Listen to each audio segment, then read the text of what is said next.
बहुत समय पहले की बात है। खुनिया गांव के 8-10 लोगों की एक मंडली दर्शन के लिए एक काली माता के मंदिर में गई थी। काली का ये मंदिर एक जंगल में था, पर आसपास में बहुत सारी दुकानें, धर्मशालाएं और वहां एक कच्ची सड़क भी बनी हुई थी। लेकिन घने घने जंगली पेड़ पौधे इसे जंगल होने का भान कराते थे। ये काली मंदिर बहुत ही जगता स्थान था। यहाँ हर समय भक्तों की भीड़ लगी रहती थी, पर मंदिर के अंदर जाने का समय सुबह 8 से लेकर रात के 8 बजे तक था। भक्तों की उमड़ती भीड़ को देखते हुए मंदिर के मुख्य दरवाजे के अलावा एक और दरवाजा खोल दिया गया था, ताकि भक्तजन मुख्य दरवाजे से दर्शन के लिए अंदर आए और दूसरे दरवाजे से बाहर निकल जाएं। खुनिया गांव की ये मंडली शाम को 6 बजे दर्शन के लिए मंदिर पहुंची और दर्शन करने के बाद मंदिर के आसपास घूमकर वहां लगे मेले का आनंद लेने लगी। मेले में घूमते घामते ये मंडली अपने निर्भयता का परिचय देते हुए जंगल में थोड़ा दूर निकल गई। रात होने लगी थी तो मंडली के किसी इंसान ने कहा, अब वापस चलते हैं, कल दिन में घूम लेंगे ना। पर उनमें से ही किसी एक ने कहा, डर रहे हो क्या? इतने लोग हैं, थोड़ा और अंदर चलते हैं, फिर वापस आ जाएंगे। ऐसा करते करते ये मंडली उस जंगल में काफी अंदर चली गई। रात के अंधेरे में अब मंडली को रास्ता भी नहीं सूझ रहा था और ना ही मंदिर के आसपास चलती कोई रोशनी ही दिख रही थी। अब मंडली ये समझ नहीं पा रही थी कि किस ओर चले।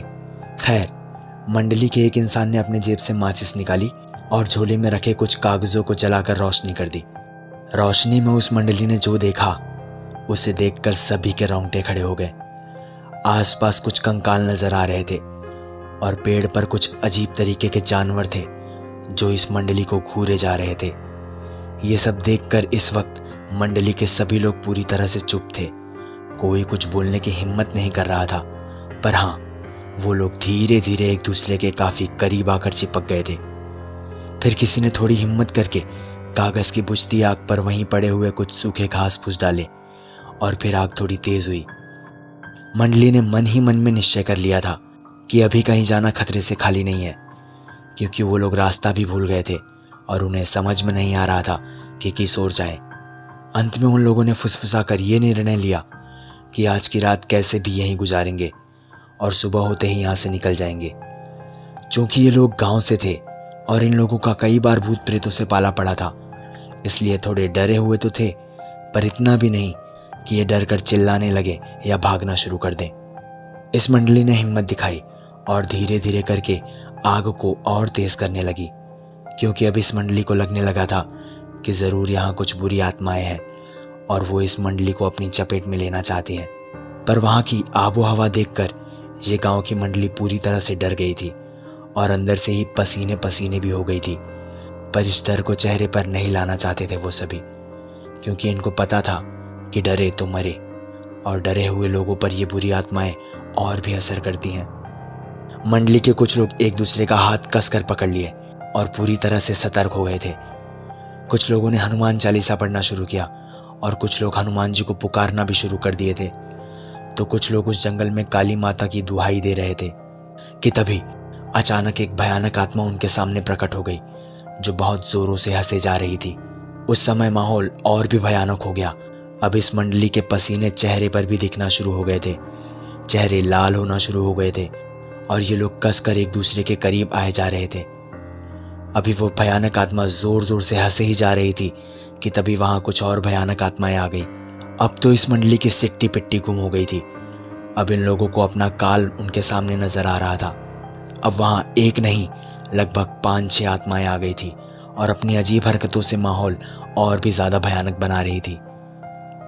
मंडली के एक इंसान ने हिम्मत करके कहा कि अगर मरना ही है तो इनका सामना करके मरेंगे। जिसके पास भी चाकू है निकाल लो, डंडे उठा लो और इनका सामना करो। दरअसल उस समय लोग अपनी जेब में छोटा सा चाकू या कोई हथियार रखा करते थे और कुछ लोग तो बराबर लाठी लिए रहते थे।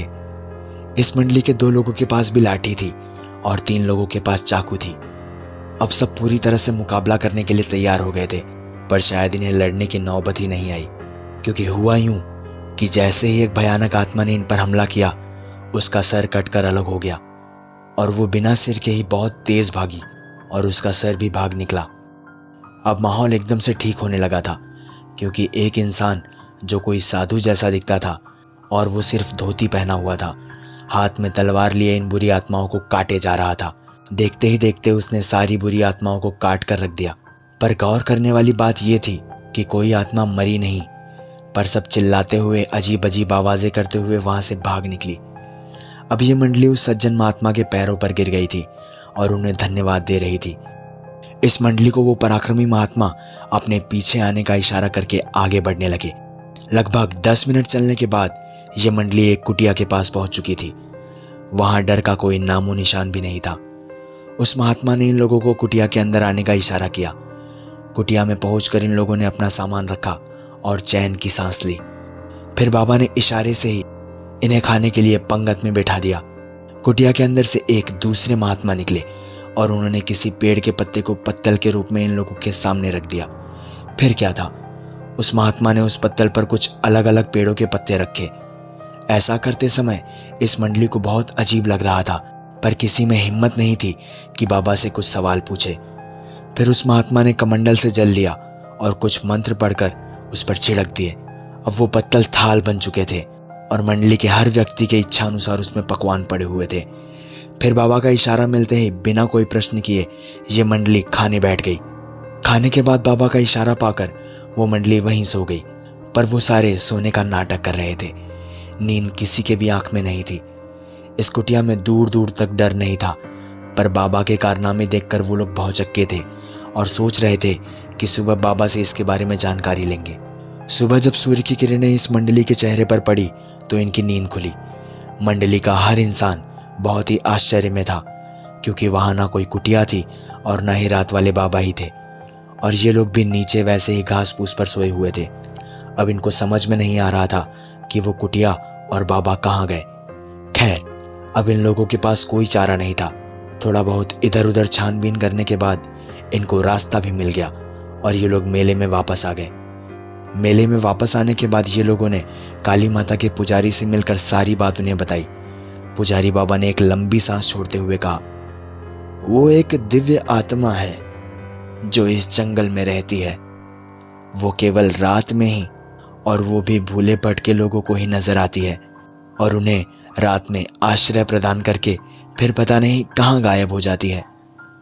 उस पुजारी बाबा ने बताया कि ऐसी घटनाएं उन्हें काफी श्रद्धालु सुना चुके हैं। इतना ही नहीं, उन्होंने कई बार दिन के उजाले में 9-10 लोगों के साथ इस जंगल का कोना कोना छान मारा है, पर कभी भी न वो महात्मा मिले और न ही कोई ऐसी कुटिया दिखी। खैर, ये मंडली तो कुछ और ही करना चाहती थी। ये मंडली फिर हिम्मत करके रात को जंगल में निकल पड़ी। मंडली चाहती थी कि उन्हें बुरी आत्माएं सताएं और बाबा फिर आकर उनकी रक्षा करे। इसी बहाने से ये मंडली ये चाहती थी कि बाबा के दिखते ही उनके पैरों पर गिरकर कुछ रहस्यों के बारे में जानकारी ली जाएगी। बाबा से हाथ जोड़कर प्रार्थना की जाएगी कि वे कुछ अनसुलझे प्रश्नों का उत्तर दे। तभी ये लोग जंगल में कुछ ही दूर आगे बढ़े थे कि जो बाबा रात को पत्तल लाकर रखे थे वो इन्हें दिख गए और बोले, तुम लोगों के मन मस्तिष्क में क्या चल रहा है मुझे पता है, पर ऐसी भूल मत करो। कुछ चीज़ों को रहस्य ही रहने दो। और सबसे अहम बात, हम और हमारे वो गुरुजी इस जंगल में इसी माता के दर्शन के लिए आए थे, पर रात को जंगल में कुछ डाकुओं ने हमारी हत्या कर दी थी। फिर हम कभी इस जंगल को छोड़कर वापस गए ही नहीं, और रात भर जागकर श्रद्धालुओं को डाकुओं और बुरी आत्माओं से बचाते रहते हैं। और आप सुन रहे थे मौत के बाद।